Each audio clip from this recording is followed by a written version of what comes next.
Hey, what is going on, my fellow godlies and Warframe enthusiasts around the world? I am Vance, and I'm finally going to be revisiting the build for Atlas that I did way back at God Builds episode 19.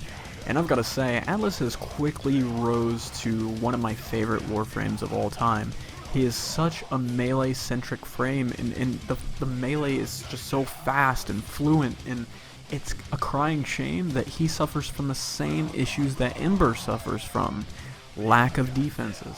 I do have a recommendation to make that issue, or at least address that issue to some degree, later on in the video. But before I can get to that, I wanted to cover the actual build so you guys are running with the updated setup. Now, in terms of secondaries, I'm only using the static core for preventative measures.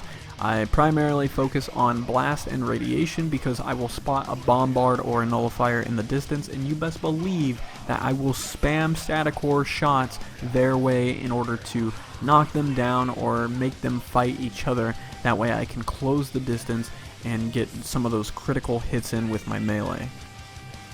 Where this build really shines is with the introduction of one of the most beautiful melee weapons ever to be added to the game, and I've got to take some time to praise Digital Extremes for a job well done. All of these new weapons that are coming out with passives like the Hema, the Haruto, the Javlok, the Tsar, everything that has unique mechanics, man, I'm eating it up. This is amazing stuff. And I'm not just praising them just to praise them, these are really good weapons. Haruto is definitely in-game viable, and the reason why I say that is because you can go into mid-tier gameplay and forget about it. You're not going down, it's just not happening, because you will replenish your health faster than they can do damage to it, because the Haruto has a passive ability where each crit will heal you over time, and that is incredible for Atlas because he can get in there, and even if he doesn't have shields, he's gonna stay locked at a certain HP gauge.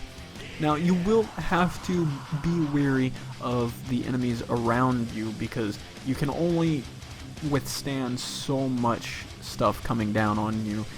If you're surrounded by, 3 or 4 bombards, you might want to take out at least 2 of them. That way you can devote time into beating the shit out of another and keeping your health on lock. I am so confident in Atlas's ability to wreak havoc on the battlefield that I didn't even bring a primary. What good is a primary going to do me when all I do is do my quick attacks? I actually prefer to use a secondary without having my melee equipped. A lot of content creators are talking about the stances and Brutal Tide and showing the melee exclusively equipped, and I don't want to do that. In fact, I think that that's the inferior way to go about things. I would say and suggest that if you want to play Atlas with the Haruto, that you actually use your secondary and have it equipped at all times. That way you can capitalize on these lightning fast quick attacks with the melee.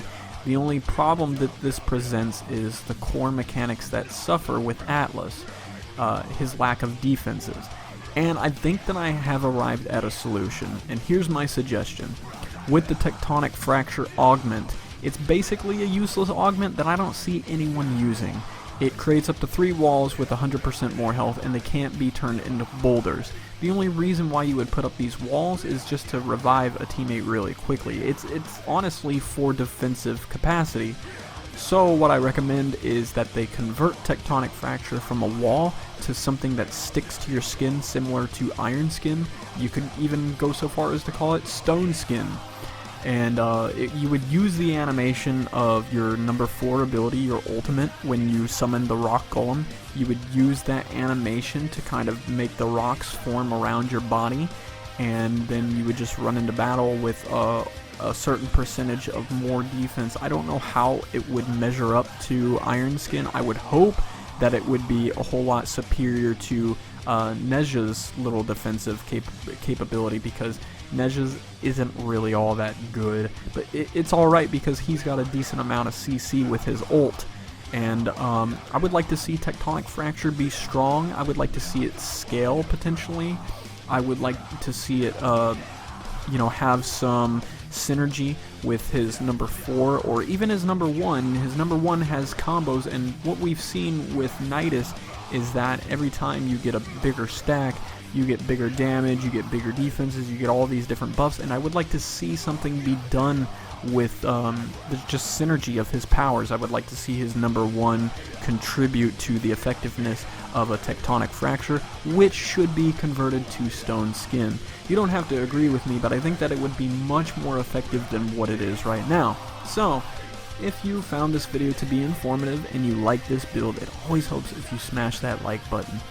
Comment, share, subscribe, do all that good stuff. And until next time, this has been Vance signing off. Peace.